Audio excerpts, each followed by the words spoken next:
So I sent you an image, Tom. I want you to tell me, like, knee-jerk reaction, what does it look like to you?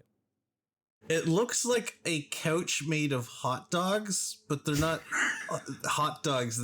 They're like flattened.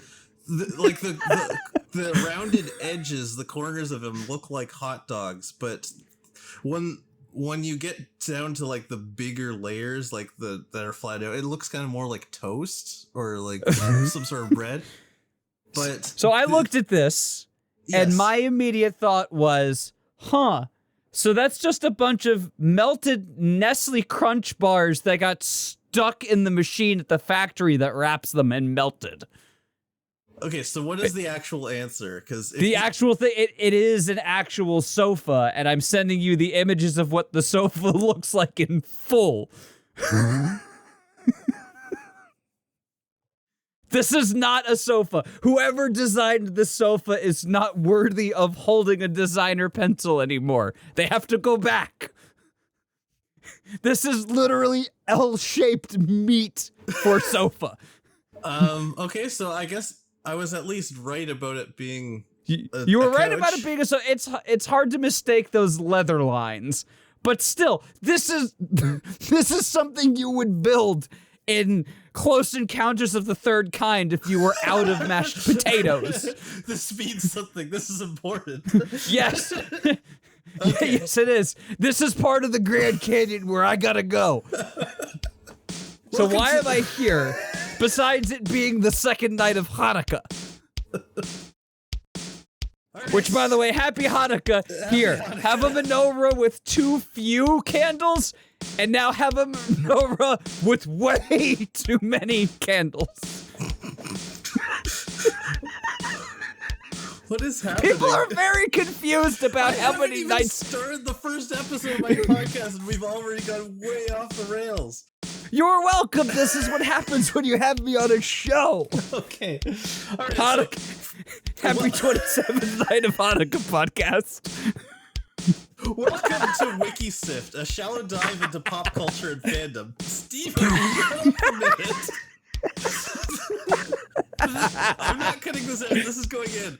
I fully expected it to.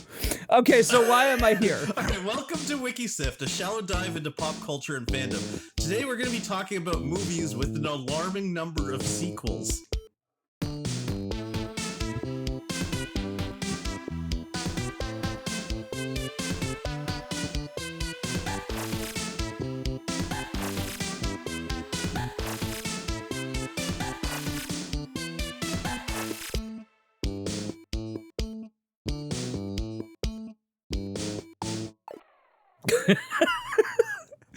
That sofa has an alarming number of meat. Okay, I'm Tom, he's an evil genius white, and today I am joined by... Stevo. I am host of Friday Night Fanfiction, the podcast where we read terribly, mostly erotic fanfiction, sometimes not, and make fun of it and have fun with everyone. So I am a relatively common collaborator with Tom, and when he told me the idea behind this show, I was all for it, and then he roped me into spending an hour and 14 minutes trying to technically troubleshoot OBS on a Windows 7 install.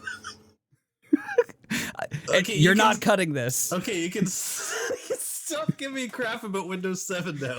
It's fine.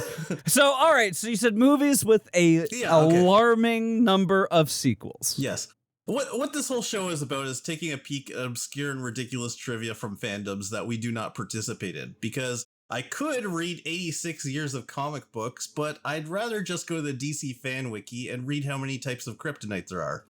Yeah. 32. There are 32 types of kryptonite. Also, for those of us that don't have an infinite wallet, like being able to quickly sift through information, it's also, for the first time ever earlier today, Wikipedia was not available for me, and I felt like half the world ceased to exist.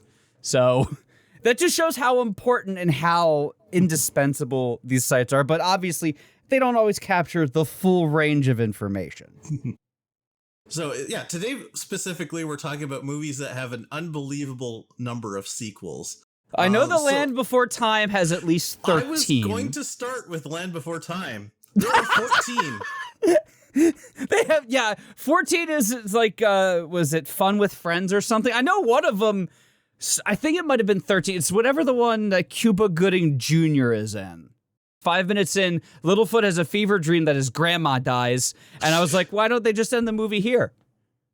Okay, so the series overall, I would say, is probably about what you would expect. There's not too much weird until Land Before Time 7. Oh, that's great. Well, what is The Land Before Time, for those who do not know?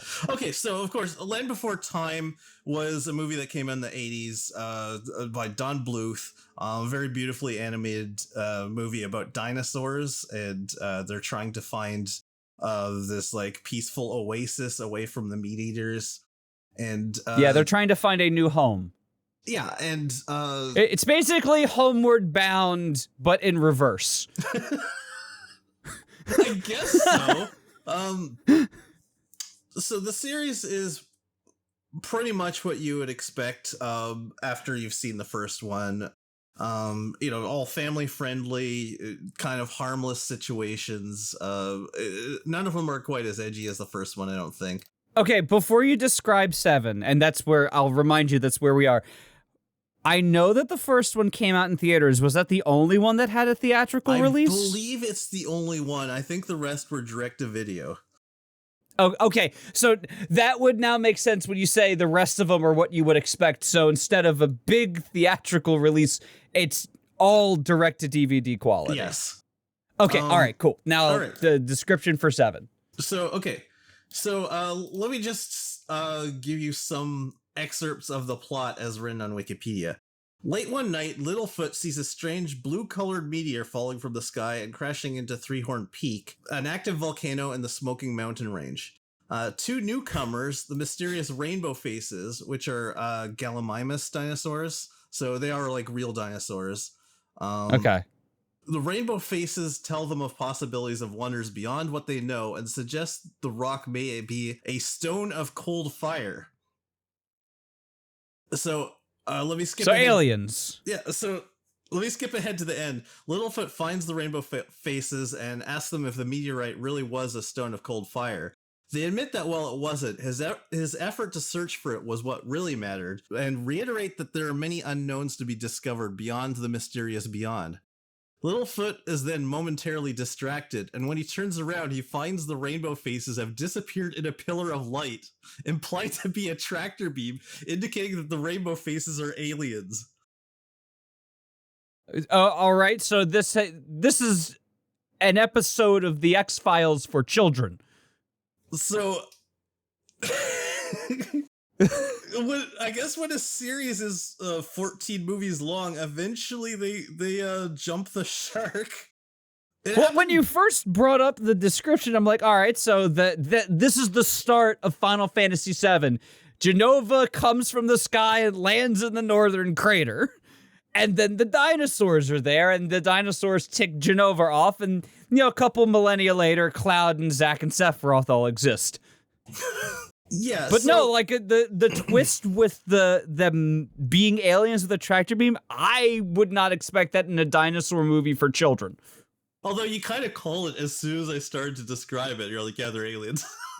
I think we're jaded by all the weird that we've seen in our lifetime.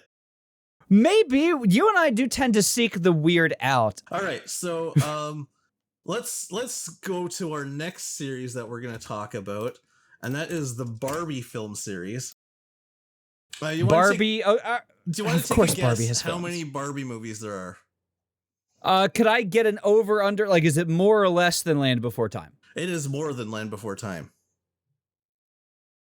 Oh, that could be a lot of things. Is it triple digits? It is not triple digits.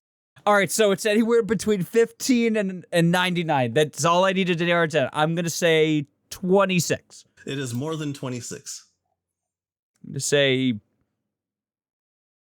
32? More than 32, but you're getting closer. There are 37. There are 39 Barbie movies. God! Are these all full length or are they just video releases? I believe they're all full length. Some of them are traditional animation. Some of them are computer animated. There's a lot of them. So none of these are like 3-minute flash videos to show off something about Barbie. No, I know there's a ton of Barbie games and other memorabilia, or not memorabilia, other multimedia. Yes. Well, of course, Barbie's just memorabilia. I had no idea. Yeah. 39. I believe these are all feature-length movies. Okay, so Wow. let me read you out some of these titles. Barbie and the Nutcracker, Barbie as Rapunzel, Barbie Fairytopia, Barbie and the Magic of Pegasus, Barbie Mermaidia, The Barbie Diaries, Barbie A Princess Charm School, Barbie Spy Squad, Barbie Starlight Adventure, Barbie Video Game Hero. Wait, that's not a game? That's a movie? It is a movie. Okay, let me start here with Barbie Spy Squad. Okay, let me... Okay. Yeah, this is something. Barbie Spies... Oh, I'm already having issues with the fonts they used in the title. And what are those the friggin' RoboCat and dogs that they had for sale during Christmas, like 2007? They could be. Oh, the iPup? Oh my gosh. What are these Tamagotchi rejects doing here? And how do they help Barbie as a spy? So, okay, let me read part of the synopsis here. This is on the Barbie Movie Wiki, which is a thing. Barbie and her best friends, Teresa and Renee, transform from hardworking gymnasts to undercover secret agents in this exciting action-packed adventure. When their amazing gymnastic skills catch the eye of a top-secret spy agency, the girls are soon following clues to a gem-stealing cat burglar who has escaped everyone on the case. With their high-tech gadgets, glam disguises, and cute robo-pets, can they prove that smarts and teamwork can get the mission accomplished? It's girl power to the rescue.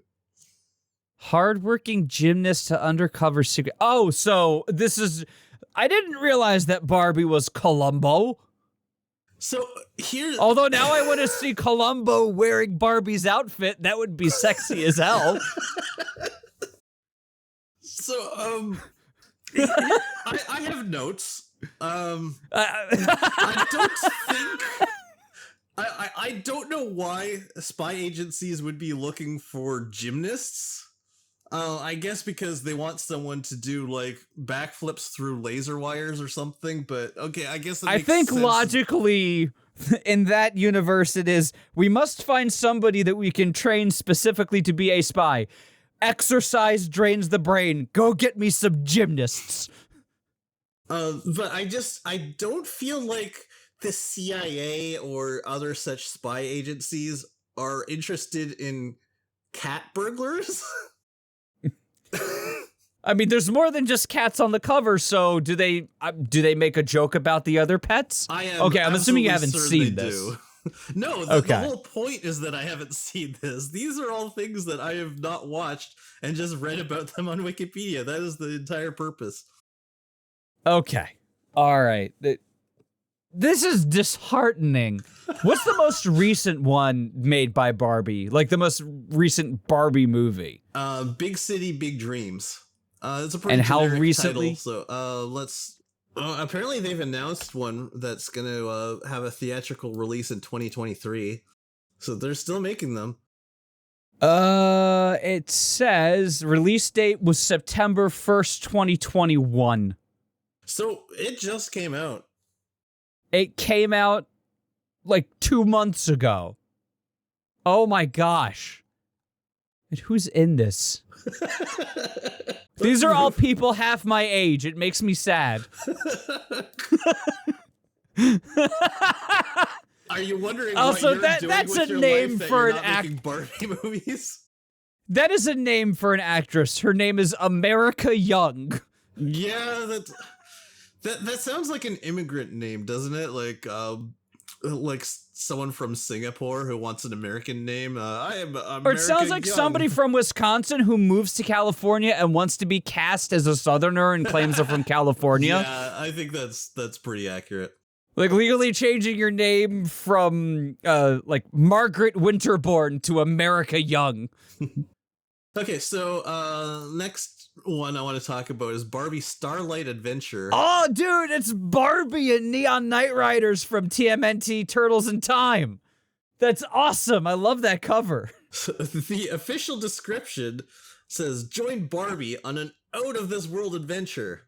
Barbie is a cosmic princess who flies high on her hoverboard through a far-off universe with her adorable and devoted pet sidekick, Popcorn. One day, everything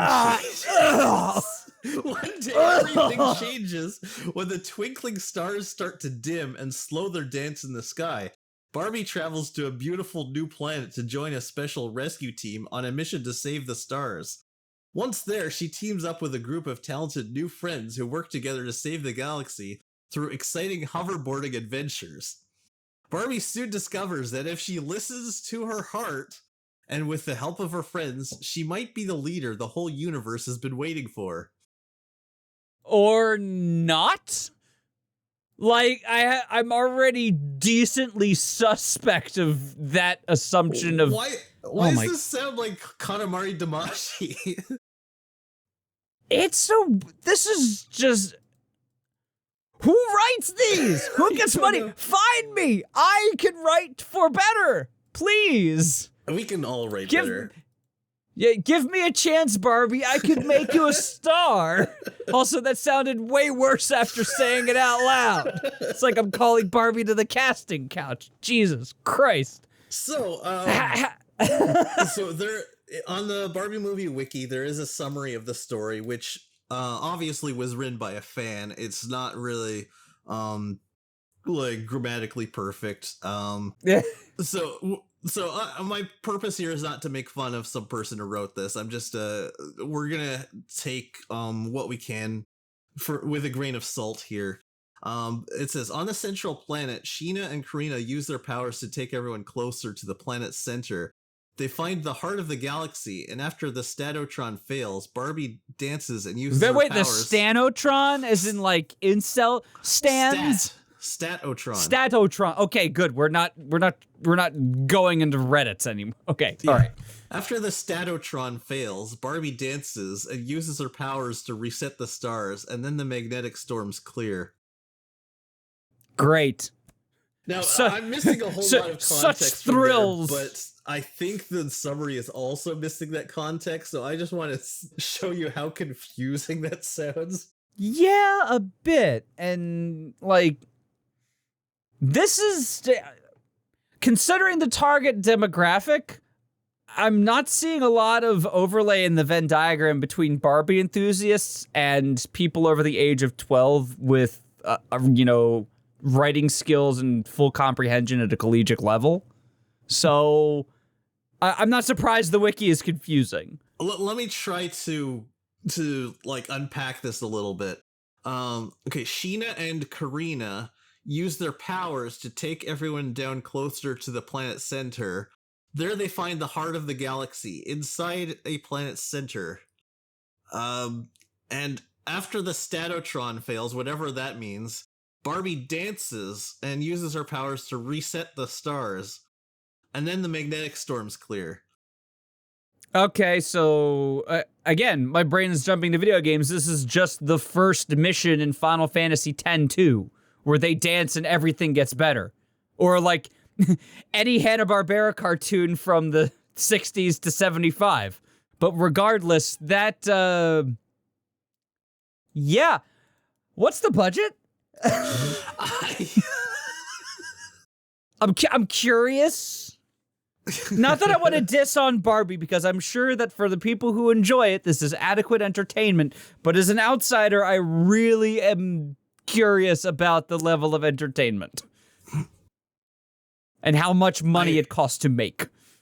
I am sure that they spent a lot of money on it, and I'm sure that they made a lot of money. Did they sell soundtracks for this?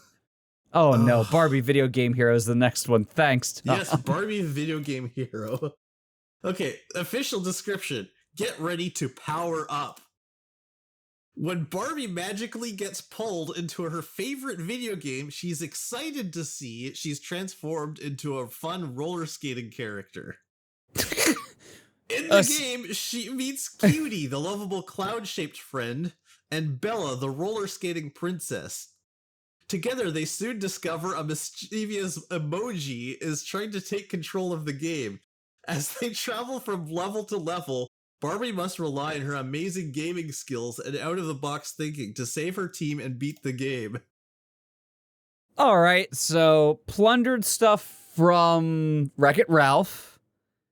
Also, Captain great N. self-insert to, you could list off all of these famous video game characters: Mario, Samus, Sonic, Wonder Boy, fun roller skating character. That's that's a plot. That's a thing. Also, is that the Nimbus Cloud from Dragon Ball Z? Let me take a look here. Is it also the emoji? There are emoji in video games you have to fight? I love how whoever wrote this has clearly never played a video game. Or a mobile game only, something made with like ASCII art using your phone's keyboard. So I don't know, I don't get it, but it does. I am noticing that at least the voice of Barbie in this one is the same as the prior one. So it's more than just one and done if you do Barbie. It's not a death knell to your career. Now, me personally, if I was magically pulled into a video game, I wouldn't be excited. I would be scared and upset and very, very nervous. Excited to see she's transformed into a fun roller skating character. Okay, well, then what would your favorite in real life? What is your favorite video game then? Saying that, like, you wouldn't be excited first thing. If it was me, I would be terrified to see that I'm transformed into a kabuki dancer who fights robots with his hair. But enough about Kabuki Quantum Fighter. Oh, okay. So you're not playing Samurai Showdown, spelled incorrectly. No, I don't know what I would be. Oh, I would it would either be like Final Fantasy Tactics, so yes, absolutely terrifying. Max Payne, also absolutely terrifying. And Katamari, okay, yeah, all three, absolutely terrifying. All the best games would be terrifying to actually live in that world. I don't know, if I had to choose between living in Phasmophobia and Katamari Damacy, I'd choose Phasmophobia. Better chance of survival.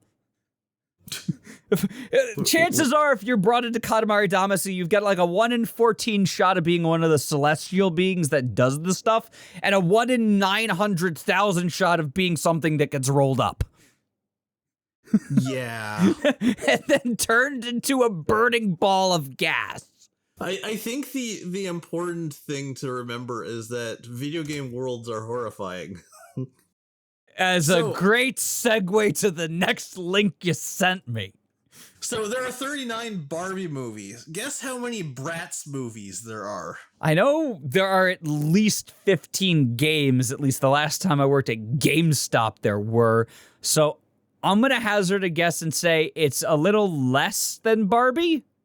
But yeah, you actually nailed it. It's 15. Oh, 15? All right. There are 15 Bratz movies. Damn. They gotta keep cranking them out, otherwise Land Before Time is gonna catch up and take over. When did they start? Like, what was the first one? 2004 was the first Bratz movie, starring and styling.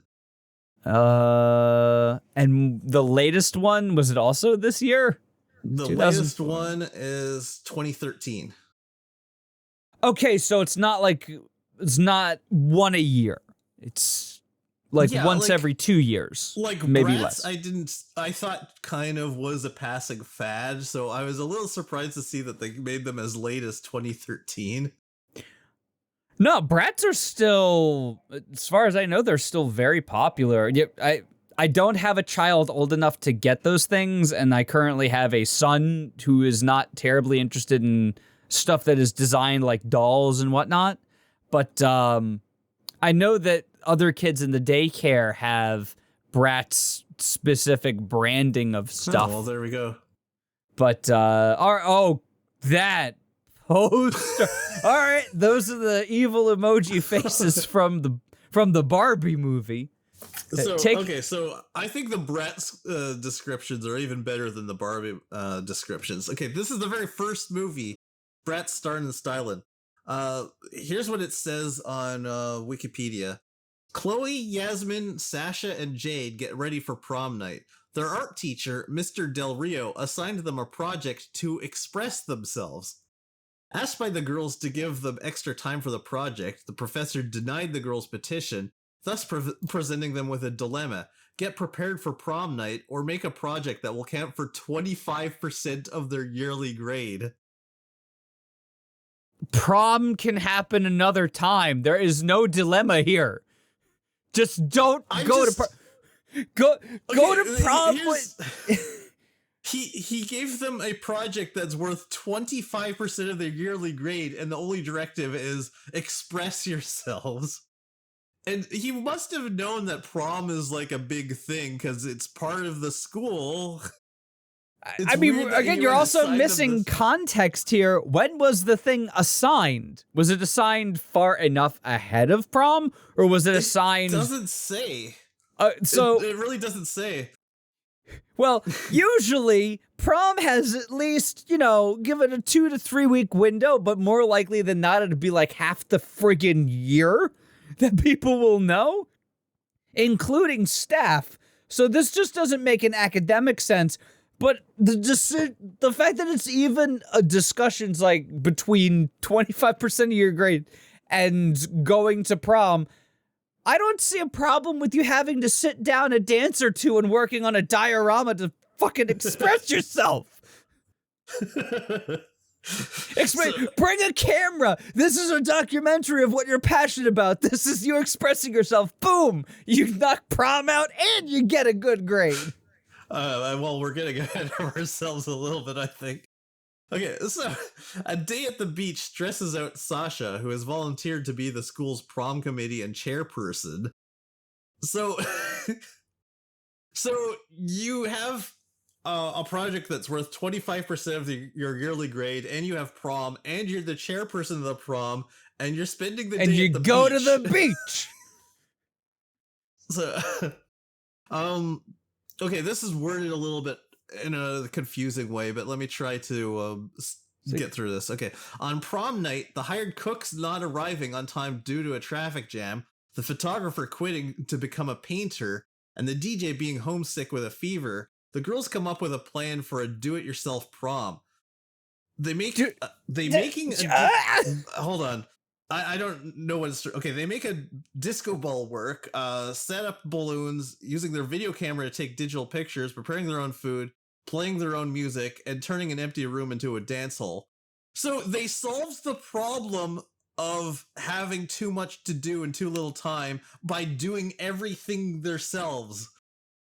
With even less time. Also, the way the audio came through, I had to think for a second. You said dance hall. I heard you say dance hole, as in they just dug a hole and danced it. Also, make a disco ball work. They put the disco ball on an old record player.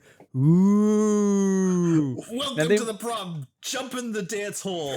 Get in the dance hole. Uh-oh, 27th person to break their legs tonight.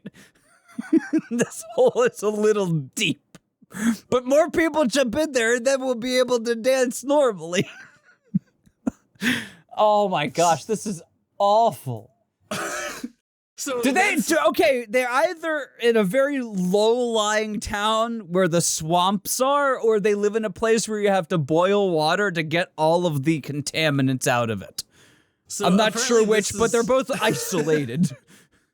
So I think this is how they solve their dilemma. Their project about expressing themselves is them doing a do-it-yourself prom and filming the whole thing and all the work they did. Oh, I called it! Yes! Oh my... maybe I am moonlighting and I just don't remember it as a children's, specifically girls' product placement theatrical film adaptation writer. Okay, If I were, I'd probably be making a little bit more money. Okay, so are you ready for the next Bratz movie I want to talk about? Okay. Bratz Genie Magic. Oh, that font! That font hurts so much. That's worse than papyrus. Oh. Sorry, I have weird objections to things, but you listening, look up the poster for Bratz Genie Magic and tell me that font doesn't hurt. I haven't even looked at the faces yet, and those are also apparently hurting me. Yeah, the plot. The girls with a passion for fashion, number 4, of course, Chloe, Jade, Sasha, and Yasmin, think it's their lucky day when they make friends with a teenage genie named Katya. She has magical powers. She has magical powers, and best of all, she can grant wishes. But things get wild and crazy when a secret is revealed about the genie girl that thrusts the Bratz into a world of intrigue and adventure. Okay, I've got a lot of bullet points about this thing, because it goes in a lot of interesting directions here. So, according to the synopsis on this page here, this is the Bratz fandom wiki. The synopsis says, the movie opens with Katya, a teenage genie, escaping from her home aboard a government vessel using her magic carpet. Katya tells the Bratz girls she is a new student who has been homeschooled for most of her life. ESA agents break into the school and attempt to capture Katya. She reveals that her father works in classified projects in a government organization called the Earth Safety Association. That's what ESA stands for. And that U.S. agents were searching for her so she wouldn't reveal classified information. I'm going a little cross-eyed right now. Just it gets stranger. Katya is enjoying dancing with her new friends and learning modern slang when she hears a noise and hides in fear, believing it to be ESA agents coming to capture her. However, it turns out to simply be Bryce and Dylan, who have come to crash the sleepover. What? Because that's what middle school boys want to do. They want to crash girls' sleepovers. Yeah, it's like a juvenile or a prepubescent version of, like, was it Corky's or some right. yeah, it just my go on. I'm just gonna save my comments. Okay, Chloe, who is scared out of her mind, yells at the boy and wishes they would croak. A moment later, both Dylan and Bryce turn into frogs. All right, so it's inverse monkey paw logic where they don't take the low road. Katya then reveals that she is a genie, and if someone makes a wish around her, she must grant it. So, this woman is an atom bomb let loose. So, Katya informs them she can only grant one wish per person until she is 21 years old. At that time, she's off to Vegas to star in porn.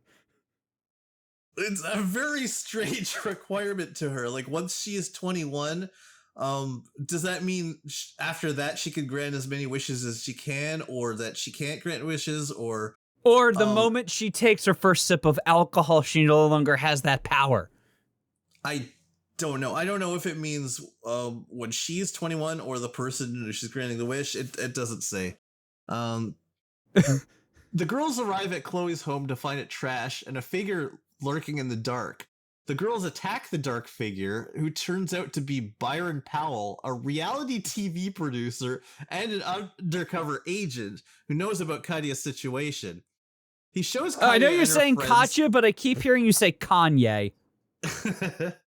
He shows Katya and her friends a classified file he has on Zell and Khan, who aren't really part of the Environmental Safety Association. What are these names? Are these Star Wars characters?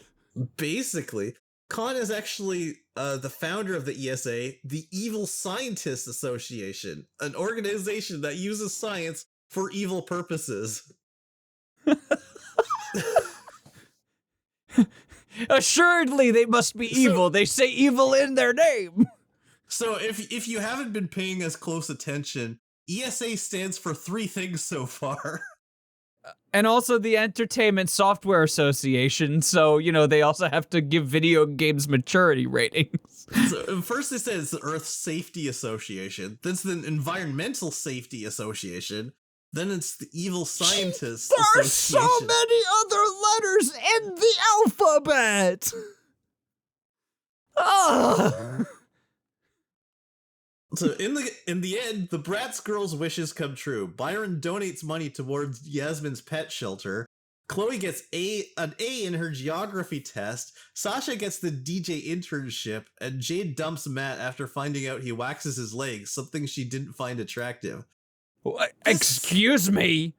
You do not poo-poo the waxing. This is what they use their wishes for. To get an A on a geography test, to get an internship, and I wish to become a corporate slave. And Byron donates money towards Yasmin's pet shelter. Like, why specifically do you wish for him to donate money? Why don't you just wish for all the money you could ever want? Like... Maybe they're trying to imply that wishing for money is wrong, but wishing people to give money is good because it encourages humbleness and generosity, and I don't fucking know. This is so bad. Sasha doesn't wish to be a professional DJ. She just wishes to get into an internship. It's so also weird. Your little stutter earlier, like, for some reason, it just kept hammering home. These are banal. This is not imagination worthy. This hurts. I kind of find the fact that they have a genie movie kind of a little bit out there. I don't think it's quite so banal. I mean, I probably don't want to watch it, but I love reading about it. Sure, what's more interesting than wishing for money and power? Huh. I wish that I could have to get up at 7 o'clock in the morning and get the coffee and donuts for everybody and not get paid because I'm getting paid in experience. Yes, this is an absolutely worthwhile genie movie. You get one wish in your entire life until you turn 21. I don't know what happens after that. Well, if I have one wish, then I wish for girls who wear Abercrombie and Fitch. Of course. Somebody will get that joke. I'm sure somebody will.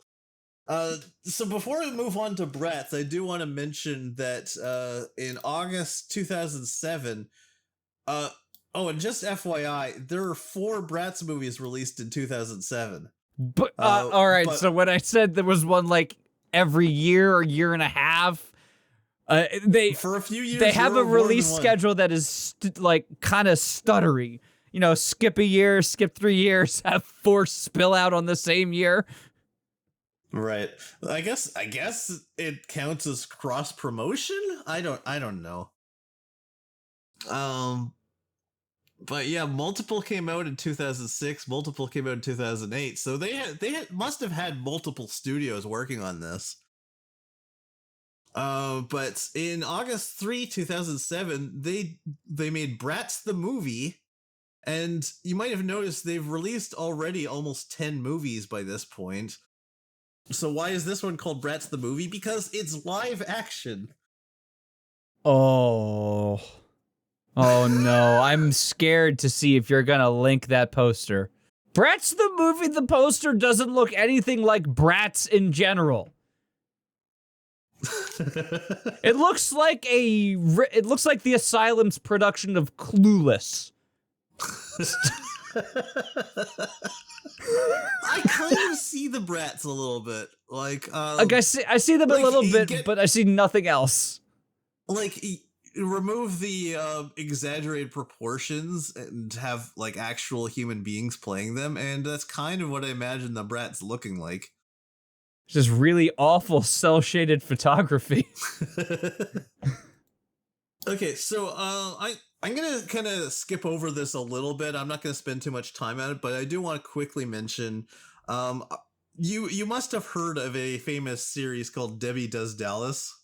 Oh yeah. For FNF, we have a movie night at least once a month. Our patrons get to, help us vote and figure out which one. And all of the hosts, we have 5 hosts, we each get to suggest a film.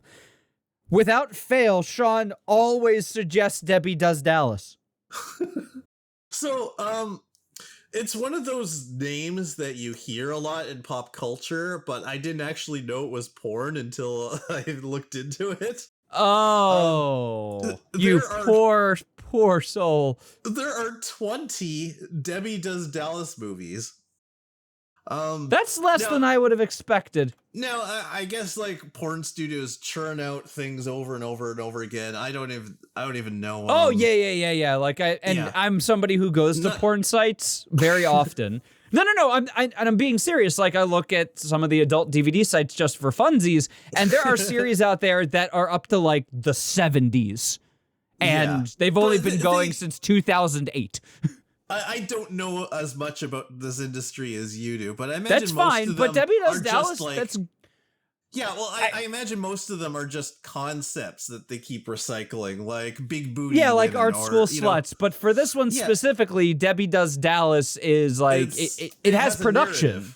Yeah. So there are 20 of these. I do want to just quickly mention some of the titles because this kind of cracked me up. Number 12, they just called it Dallas Does Debbie. The whole city. Well, I mean, the first one is called Debbie Does I get Dallas. I get it. It's a kaiju movie, and she gets like really big, and the entirety of Texas ends up banging her. So that's number 12, Dallas Does Debbie. Number 13 is called Debbie Does Dallas Again. And again. They made 13 movies, and only on number 13 do they call it Debbie Does Dallas Again. They were just completely out of ideas by this point. Number 14, Debbie Does Dallas The Next Generation. And 18 is called Debbie Does Dallas The Revenge. All right. I would be interested in seeing the video game adaptation of that one. I did not look any further into this than those titles. I just appreciated those names. I will have to do some digging on my own time. Okay, so before we move on to, we've got a few more series that I want to talk about. But before we move on to those, I just want to do like a quick sort of point form about some of the series and how many there are, just for like a little bit of trivia appreciation. Sure. Tarzan movies, there are 29. Does that date all the way back to the black and whites? I believe so. Okay. Godzilla movies, and this is specifically Godzilla, not including all the Mothra and Rodan and all the other crossover movies, but specifically Godzilla, there are 32. There are 36 Perry Mason movies. That doesn't surprise me. My dad was a fan of Perry Mason, and I have when he passed away, I got his movie collection, so there's a lot of Perry Mason in my closet. It's not surprising at all. I actually thought it was like just a TV series or something. No, there's a lot. Yeah. Scooby-Doo movies, there are 47. Ooh, that's something I would want to spend more time looking into. Because I know that they've got good ones, and then they've got stuff like Scooby-Doo meets Batman. I've seen parts of Scooby-Doo meets Batman. Actually, it's not good. It's not. No, there's one part, like when they introduce them, the Scooby Gang is just walking in the house, and then Batman's just there, and they're just like, look, it's Batman and Robin. Like, it's not even surprising to them. So there are 63 Super Sentai movies. That's something I didn't know had film adaptations. I know Super Sentai's been going on since America was discovered 4 centuries ago, but I didn't know they made movies. Yep, 63 of them, and they're actually and even more than that, there are 76 Kamen Rider movies. Well, that's I would say that tracks. Anything tokusatsu is gonna be I always thought of mimicking. Kamen Rider as like sort of like a Super Sentai spin-off sort of thing. I felt like I didn't think it was as popular as Super Sentai. Oh, it's I knew very it was popular, but yeah, it's extremely popular. yeah. So this was kind of mind blowing to me. So all right. So the next series I want to talk about is, and I'm going to mispronounce this every time because this is a word that my brain cannot process. It's a series called the Three Mesquiteers. It's a pun on mesquite because they're cowboys. So yeah, I can say mesquite and I can say musketeers, but when I try to put them together, I can't say mesquiteers. It just doesn't sound right. No matter You can't how say I try to musketeers. it doesn't work. My brain tries to force the syllables out of my tongue, and out comes weird vowels. So yeah, the first of these movies came out in 1936, and they made 51 of these. I'm looking at the article right now. September 22nd, 1936 to May 21st, 1943. So they made, there are some where they made almost 10 movies in a year? They made 51 of these. So is it 1936, there's 3, 1937, there's 7, 1938, there's 8, 1939, there's 6, 1940, there's 8, 1941, there's 7, 1942, there's 6, and 1943, there are 4. Wow! Yeah, there's a lot. Could really make films fast when you didn't have any safety crew or needed to pay livable wages. So, yeah, so the Wikipedia article here says the name was a play on words referring to mesquite and the characters of the Three Musketeers. Each film featured a trio of stars, with the composition of the trio varying according to the individual movie. The series blended the traditional Western period with more modern elements. Toward the end of the series, during World War II, the trio of cowboys were opposing Nazis. I don't really think of the cowboy era as being the same era as World War II, so that's very strange to me. Yeah. Some of the titles include Roarin' Lead, Come On Cowboys, The Purple Vigilantes, Pals of the Saddle. I forgot how silly that title was until I said it again out loud. Pals of the Saddle. Howls as in like HOWLS. PAL. Pals. Oh, Pals. I thought you said Howls of the Saddle. Like it's a friggin' werewolf movie. They're saddle buddies. They're pals of the saddle. Oh, so they're gay. I mean, that is one implication you can take from it. But Did you see Greg? Yeah, is he a pal of the saddle? Anyway, there's 3 Texas Steers, the Kansas Terrors. The 26th movie is just called Cowboys from Texas. Like, I kind of love how generic a lot of movies sounded back then. As opposed to Cowboys from Branson, Missouri.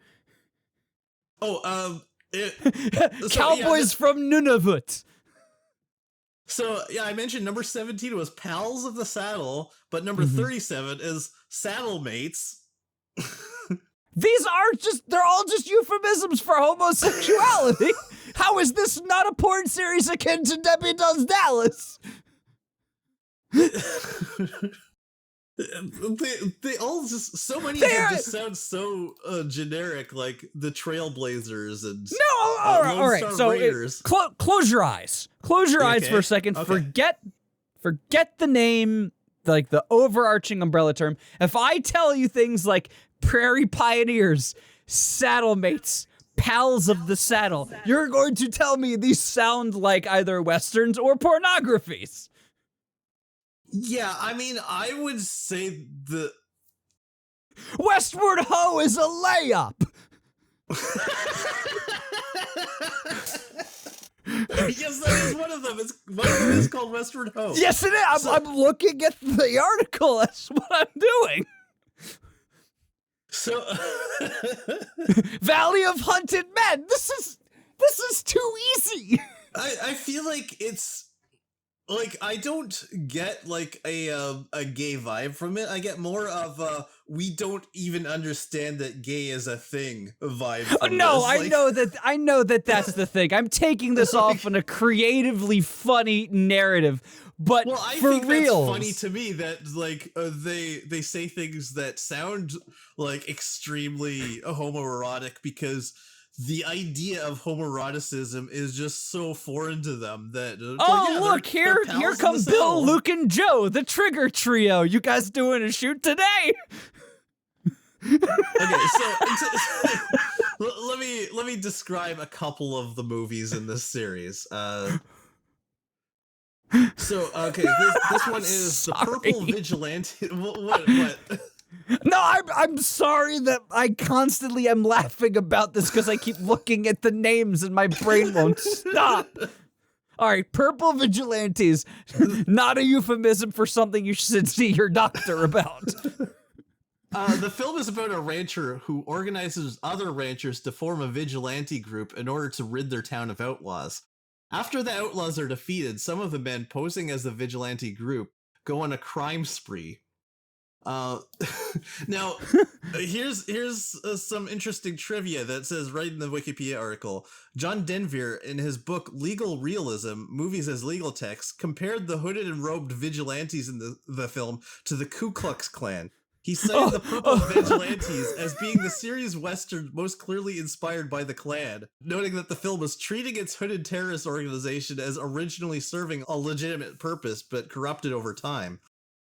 Also, poor John Denver could never spell his name right. It's spelled D-E-N-V-I-R. Just yes. Denver. So you said it right, John but I had to go Denver. look. Yeah, John Denver, not Denver.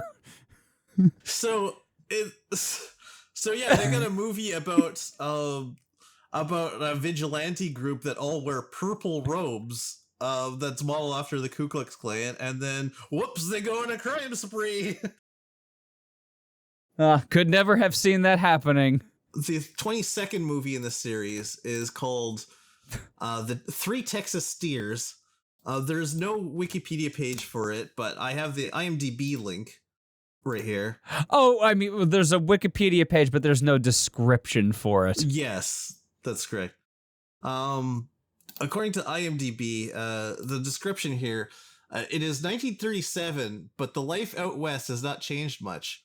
The boys are working at the Wyoming ranch of Captain Marvin, herding horses, which he sells to Kurt Redmond. Marvin will not sell any horses to any army, but the boys found out that Redmond is a German agent shipping the horses directly to the Third Reich. Oh no. With those horses, Germany will be unstoppable.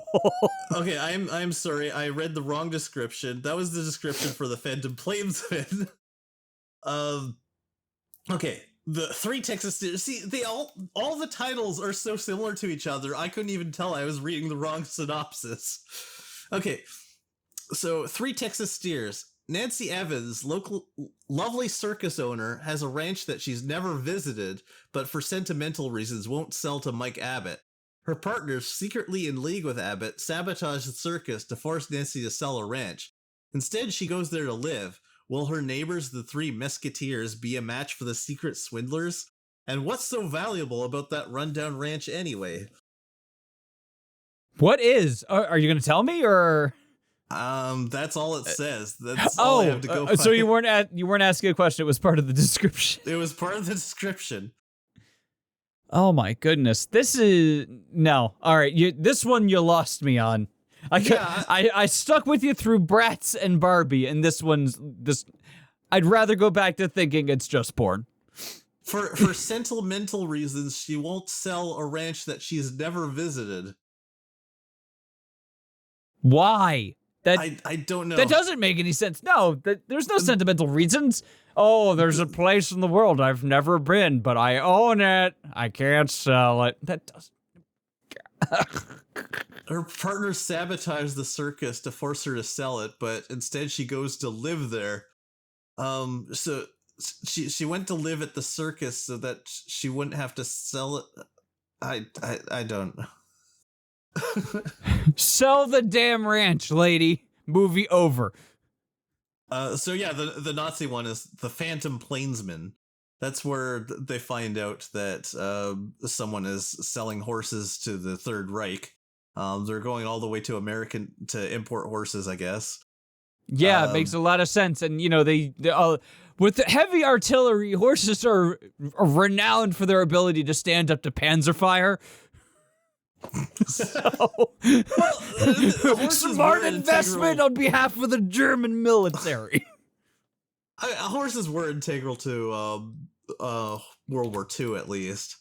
No, I know, but I'm just saying, like, to go to the extent of getting them from America is what I'm pointing out the absurdity of in terms of criticality. I don't know. It was made in 1937. They probably have it. Wait. Was it? No. It takes place in 1937. That's before the war, though. Uh-huh. I mean, the Nazis existed in 1937, but okay. So this actually makes less sense to me now because, like, I could kind of imagine that in World War II, the Germans are spending all of their resources on the war. Like, all of Europe is like tapped out because like all of the metal and whatnot is being used for shells and whatnot, and so they need to trade with the States and whatnot. This is 1937 before the war. So why in 1937 did Germany need horses that desperately?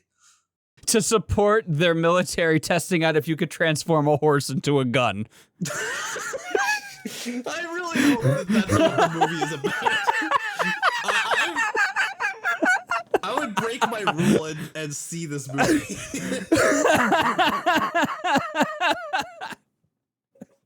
It's got a very The Cell vibe to it once that horse arrives in Nazi Germany. The horrors! The horrors! Oh.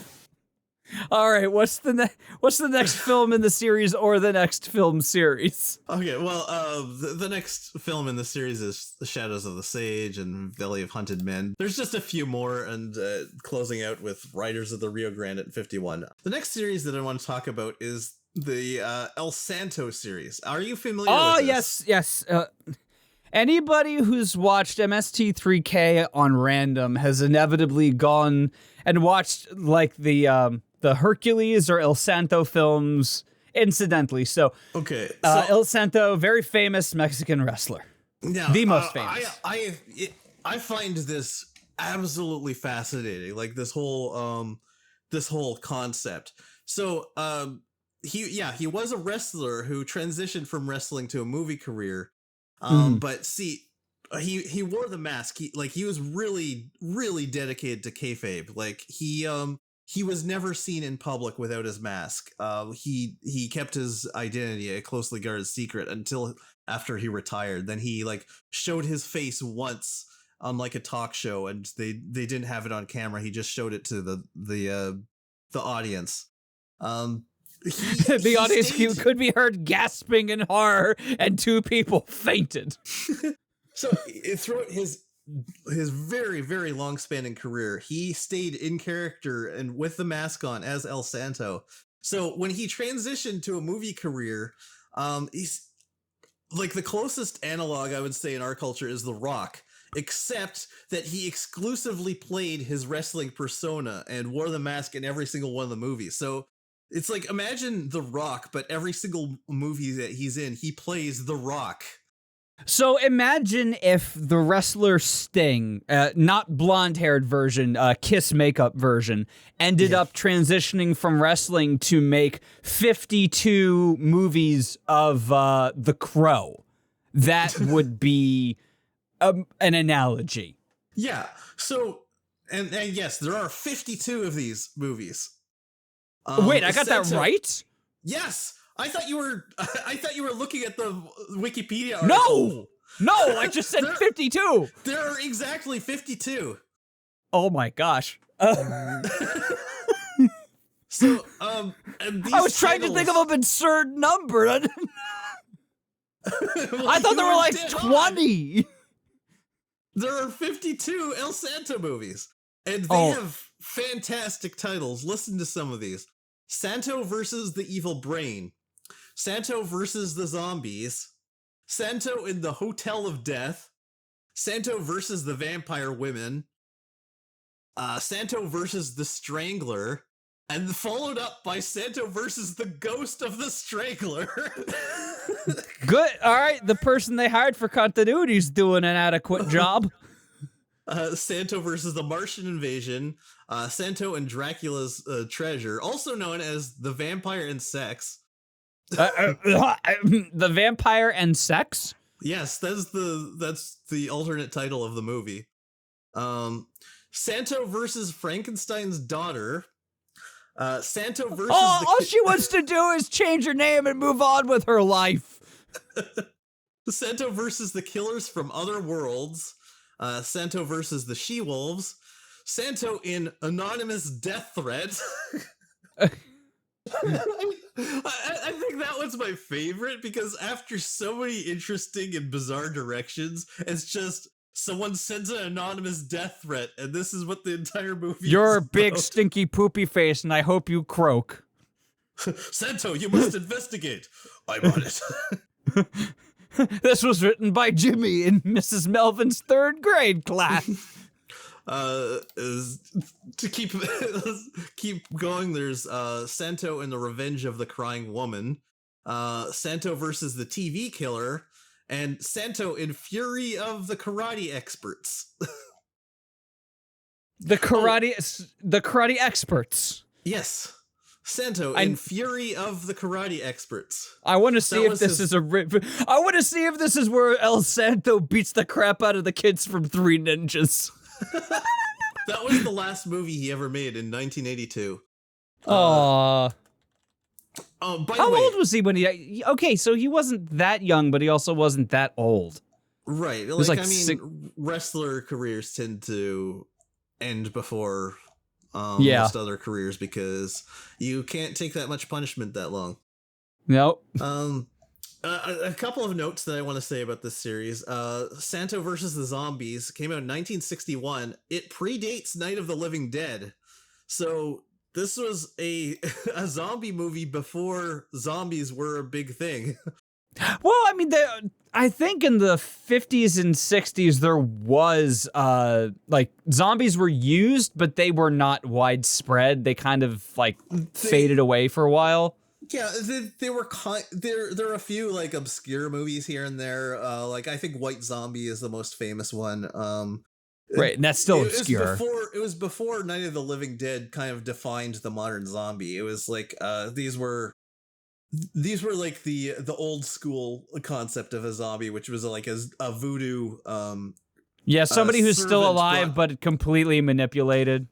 No, I mean, like, I think the idea was that, like, someone would use voodoo magic to bring someone back to life, and that corpse would become their servant. Ah, okay. So, all right. So it would just be like a mindless corpse that does someone else's bidding, as opposed to something that attacks everyone it sees and tries to eat them and turns them into more zombies. Now is the time to bring El Santo back. El Santo versus crypto and NFTs. I want to see him wrestle down some badly drawn NFT art. Oh yeah, and I mentioned Santo versus Frankenstein's daughter. Yeah, he fights Frankenstein's daughter, but then actually fights Dr. Frankenstein himself 2 years later in a different movie. I beat the shit out of your kid, now I'm gonna beat the shit out of you. And this, I found this a little remark here fantastic. Many of the later films depicted Santo in simulated sex scenes during which he continued to wear the mask. I hope that he was wearing a codpiece, tasteful codpiece with just the like an image of him on it, so that his penis also was wearing a mask.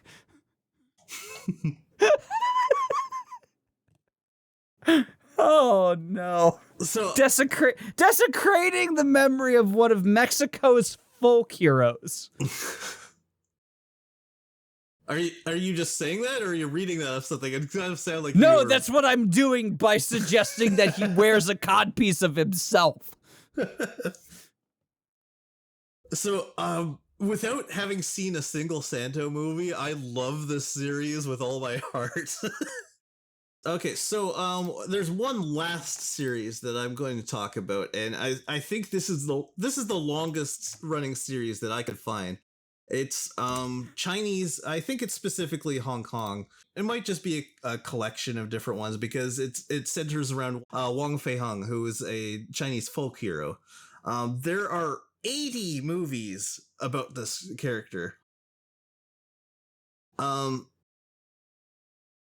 80. Wait. Well, actually, okay, but it's 80 over a range of. Wikipedia's list of feature film series lists this as having 80 films, but Wikipedia's Wong Fei page describes the series as films featuring the Chinese martial arts master and folk hero of Cantonese ethnicity, Wong Fei Hung. There are 123 in total. So I think the list of feature film series is out of date by like 40. So right now, in terms of sheer density, it's the Three Mesquiteers is like, because it's in a span of less than 10 years. They have like what, 53 movies, like a lot of movies, 40 something. But in terms of overall sheer amount, and also it looks like the timeline is very similar to the length of span for Tarzan movies. Yeah. It's almost a century. Some of the movies in this series, I can almost guarantee you have seen, because this is such a prolific character and has been portrayed by so many people, including Jackie Chan and Jet Li. Let me just quickly touch on a few of these. Most of these movies have no description anywhere on Wikipedia or anywhere, any English language fan before you mention even one of them, I'm pointing out, I hope you talk about it, the Wong Fei Hung goes to a birthday party at Guangshan. Yes. Okay, well, thank you for destroying that punchline. You sent me the links. I'm looking, so... You said you wanted to be surprised, and... I am surprised! I'm surprised this exists! So most of these have no descriptions and just titles. Some of these sound like a modest tale of a folk hero, like Wong Fei Hung's battle with the bullies in the boxing ring. Wong Fei Hung rescues the fishmonger. How Wong Fei Hung vanquished the ferocious dog in Shamian. How Wong Fei Hung thrice tricked the girl bodyguard. Alternate title. How Wong Fei Hung thrice tricked the lady security escort. I'm noticing a pattern. Wong Fei Hung 7 battles with the fiery unicorn. Most of them sound like kind of modest, and then they start to get a little bit out there, and then they get weirdly mundane, like Wong Fei Hung at a boxing match. How Wong Fei Hung saved the lovelorn monk from the ancient monastery. Wong Fei Hung goes to a birthday party in Guangshan. Then the same year, how Wong Fei Hung fought 5 dragons single-handed. That is the title of the movie. I'm looking at these titles, and it looks like somebody's making a whole bunch of like AIM status updates, but is speaking in third person. AFK Wong Fei Hung victory at Ma Village. I love how it starts to settle down into like incredibly mundane. Like he goes to a birthday party and then immediately jumps into how Wong Fei Hung fought 5 dragons single-handed. Oh man, I can't imagine the taut intrigue and intense fighting in Wong Fei Hung and the courtesan's boat argument. I missed that.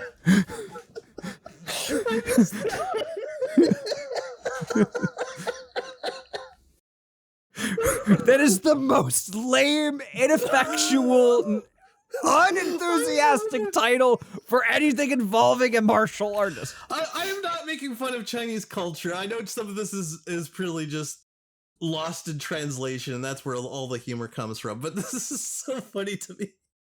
Wong Fei Hung, the incredible success in Canton. We finally opened that slot car arcade.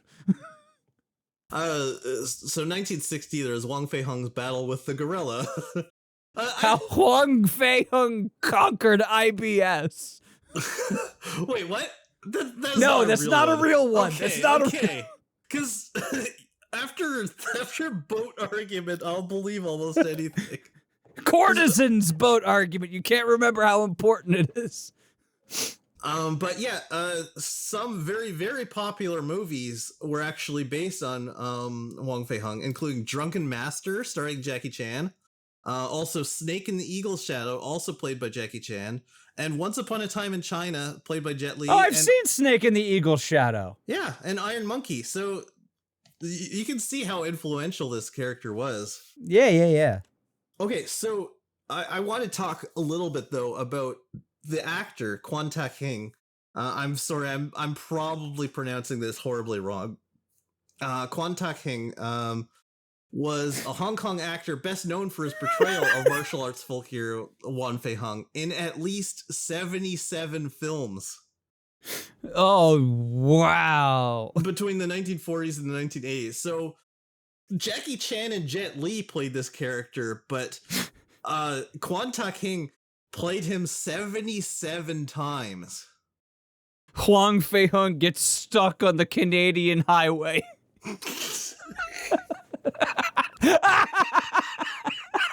There's construction on the 401 again. All right, Wong, time to beat the crap out of that crane loader.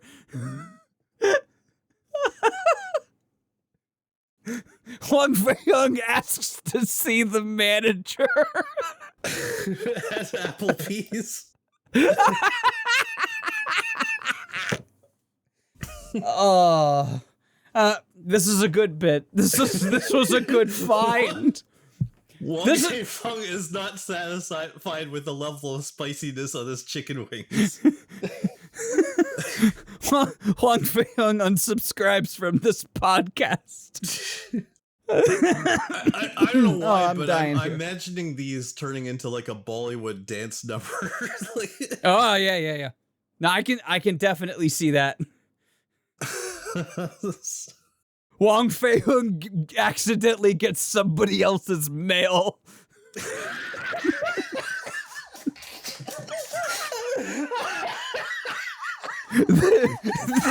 That was the follow-up to the boat argument. What could be more intense than disagreeing about a boat? Incorrect mail delivery. Well, so that's it for today. Thank you to everyone for listening. Please review us on whatever you're listening to us on. It doesn't have to be a good review. Any review is fine. If you're not sure what to say, just say these people are a bunch of sad loser nerd monkeys. Until next Wong time. Fei Hung versus the sad loser nerd monkeys. Oh, sorry, not versus, conquers the sad. Yes. Wong Fei Hung conquers the sad loser nerd monkeys. In Shenzhen. In Shenzhen.